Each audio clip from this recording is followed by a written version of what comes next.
So for today's video blog, I wanted to just talk very briefly about marketing, and this is probably something that I'll come back to and talk about more later.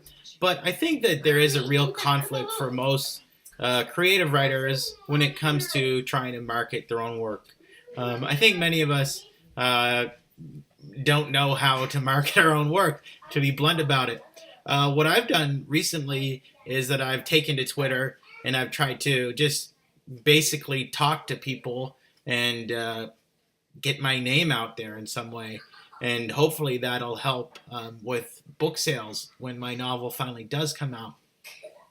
But I think the basic conflict is that, it's the question of whether or not what a person has written is art or is it a product.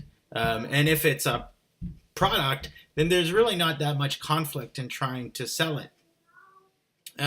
If it is some kind of artistic work, then I think that there can be a certain hesitancy to try to sell that book in certain ways, right? There's a whole idea of like, oh, so and so is sold out by what they've written or what they've done.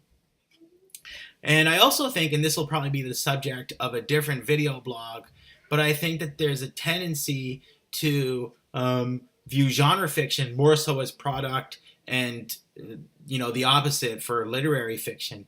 And I think that that is a real false assumption, because the more that you read genre fiction, the more that you know that there is a really high level of artistry to some of it. So I guess that those are just some sort of starting thoughts to topics that I'll probably return to later. But I think that the basic conflict with marketing as a creative writer is that so many of us have spent so much time either working on the piece that we're trying to publish, or just working on our craft and our skill for so long that we don't really put as much time and effort and thought into marketing what it is that we've created, or we believe in a way, and I apologize if this sounds sarcastic, that it's too special to market or to sell it. So anyway, I guess that those are just some preliminary thoughts on two topics that I'll definitely come back to later.